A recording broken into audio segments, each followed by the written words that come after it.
Okay, on the Whac-A-Mole Pro, I'm going to talk about the solenoids.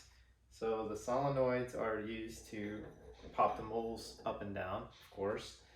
And one problem that I've encountered is that the old ones are very slow, like they get stuck and they won't come up.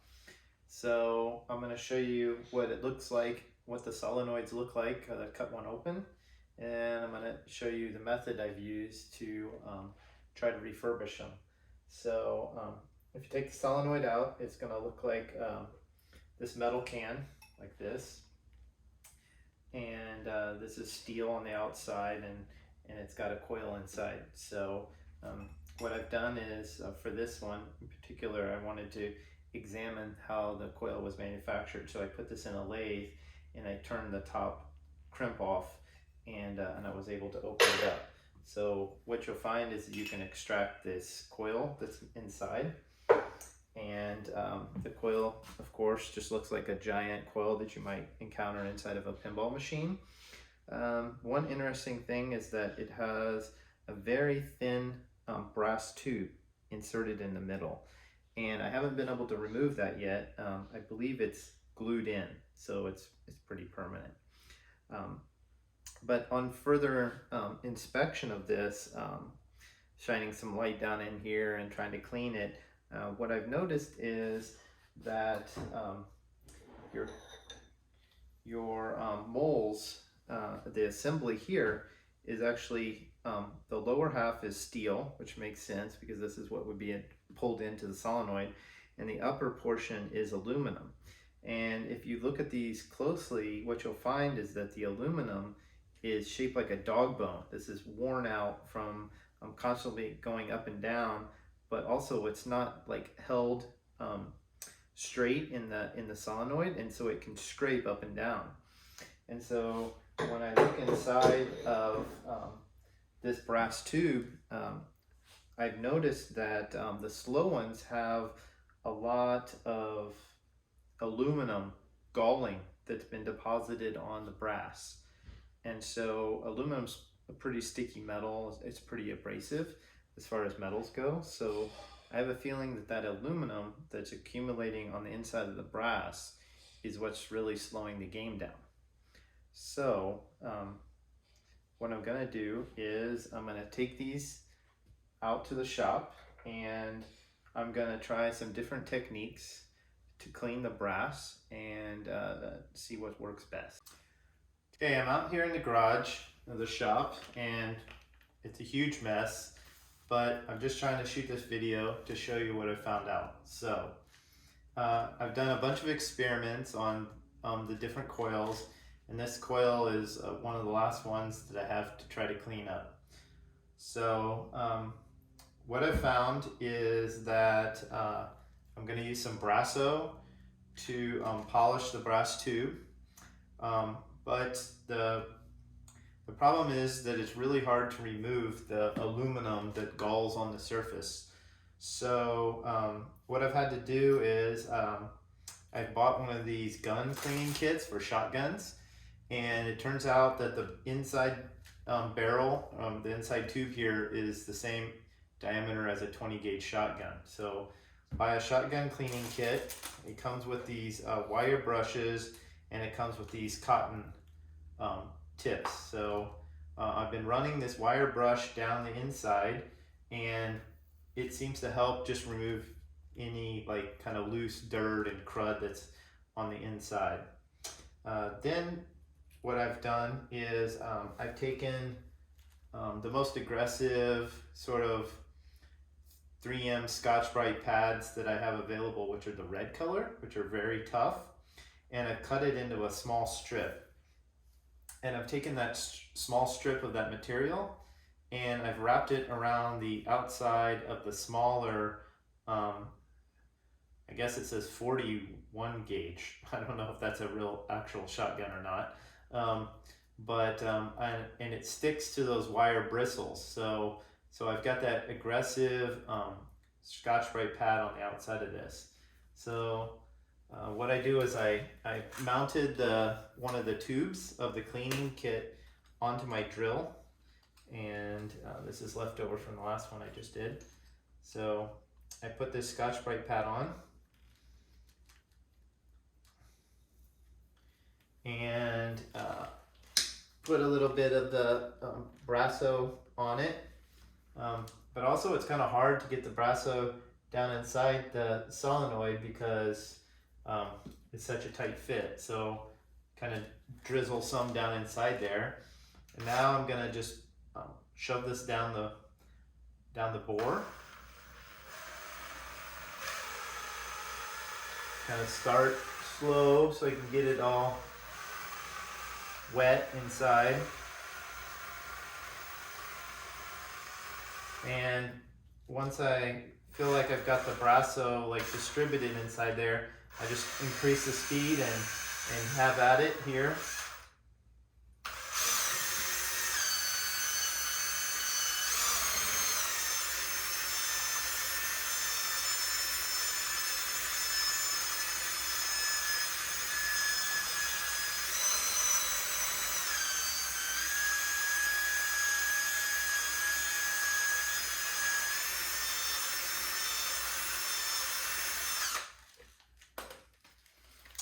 So once I feel that I've got the insides cleaned up, then the next thing I do is, well, sort of like this is removing the coarse material on the inside. So then I'm going to switch to the cotton, so to kind of help do a finer polish, because there is some pumice in the brasso according to its ingredients. So I don't want to leave like a lot of deep scratches. You know, I'm trying to make this thing as slippery and as slick as possible on the inside. So again, I'm going to put some brasso on here just to keep it sort of wet.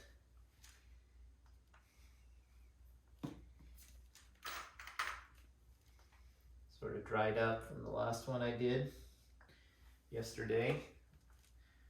Put a little bit more brasso in here. Making a huge mess, so why spare the brasso?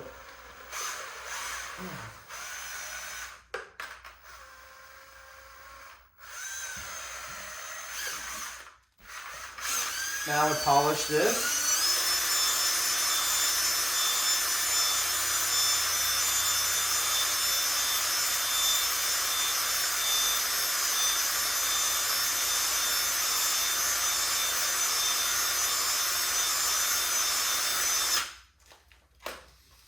Once I feel like it's been polished, and you know, you probably spend a lot more time on it than this. This is I've already worked on this one a little bit, so I'm just saving the last part here to show in the video. So now I remove this, and I need to flush out all the brasso and the other contaminants inside there. So what I've been doing for that is flushing it with some brake cleaner, just a solvent. There's a lot of solvent in the brasso. You can smell it, you can see it on the ingredients.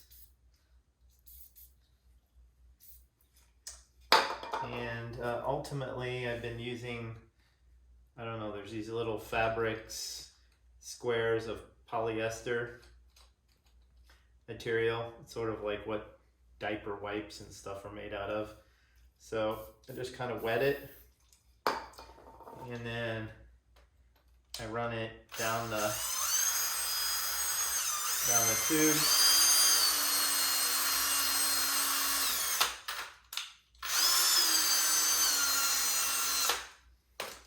And it's nice and clean, except for the mess that I made on the outside, since this one doesn't have the coil.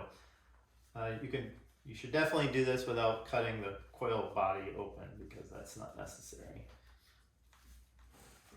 That's why I saved this one for last. So now if I you know, run my fingers on here, it's very slippery, and when I look down it, I mean, you're gonna run it a couple more minutes than what I'm showing here, but it's very polished inside. The galling is gone. I did have one that had some heavy heavy aluminum deposits on it, and that one I actually went a little bit higher, stepped it up from the red pad here, and I actually took this loop and I put a piece of sandpaper, wrapped a piece of sandpaper through it, and I actually ran this through with sandpaper, really fine grit, like 300, and I ran the sandpaper in the upper part, the very top, and I did that until I could see that the aluminum that was plated had been eliminated. So yeah, now we'll dry this out, and then I'll take it back down to the game room and assemble it, and then we'll give it a try. So I brought the coil back down after polishing it, and now I'm going to put some graphite powder inside of it for dry lube. So I just squirt it in there and tumble it around to see, get that coated. And then I need the mole.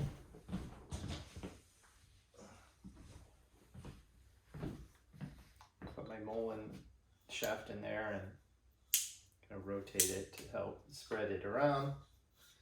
Okay, so let's try to put it back together and see what happens.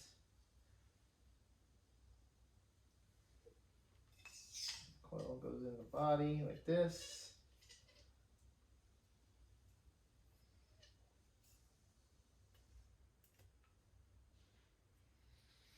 I'm taking this apart because I was measuring the dimensions. I'm considering trying to build an aftermarket replacement unit for any coils that might go bad. So I wanted to see what wire gauge was used inside, just check the dimensions and such. So we'll just put this together lightly like this for a quick test.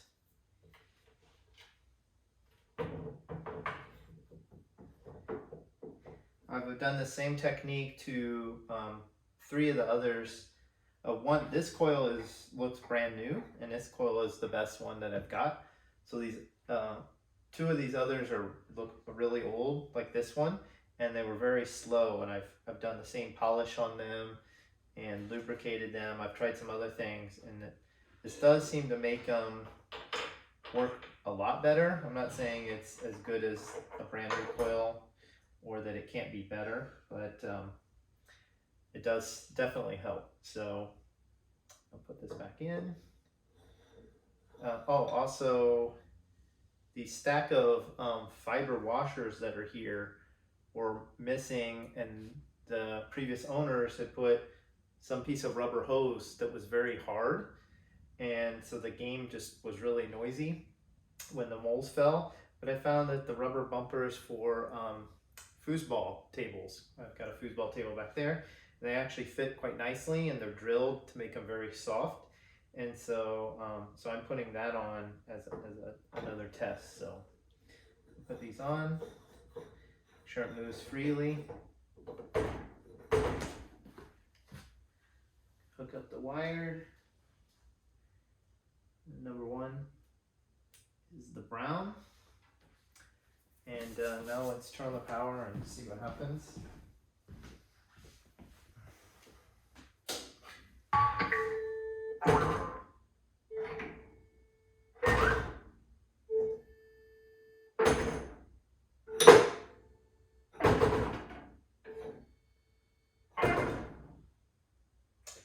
So there you might have noticed that this one wasn't super fast. Maybe we need to play it a little bit. We need to get the graphite better distributed. This brand new one definitely works extremely well. This one I'm having trouble. It's still a little bit sticky. So let's just start a game and watch what happens. Let's play Whac-A-Mole.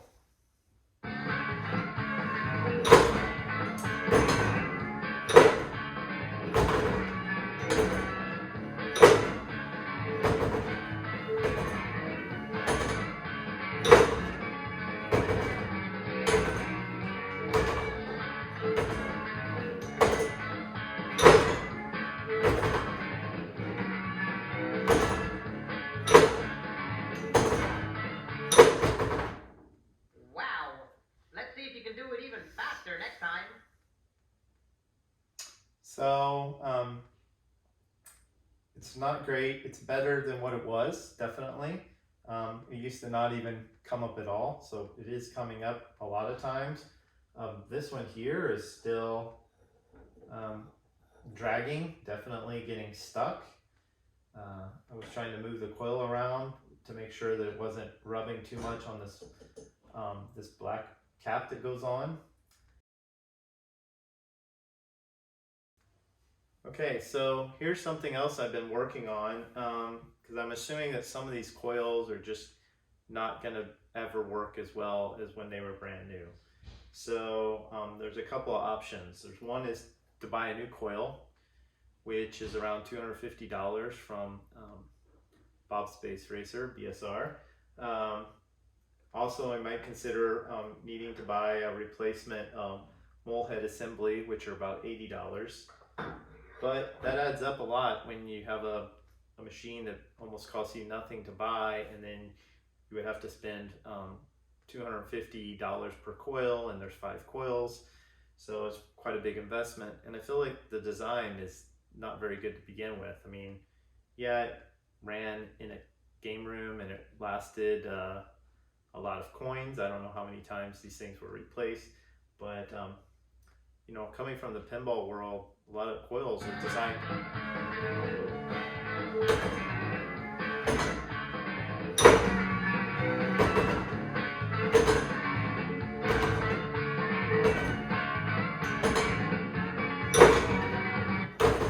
Okay. Coils are designed normally to be serviced with a nylon sleeve in the middle, and the coils are also not made out of metal, they're made out of plastic. Seems to reduce the amount of friction since you have a piece of steel down the middle. So I was thinking using 3D printing. I've designed this spool, and I've 3D printed this one, and this spool fits down in the original coil assembly and actually locates itself tighter than the steel bodied ones. And the next thing to do is to work on winding the copper windings around it to get the right magnetic strength, and also the material selection. So this is PLA, it's not high temp, so it might melt. So I'm trying to actually print this out of nylon so that the heat from the coils won't damage the thermoplastic.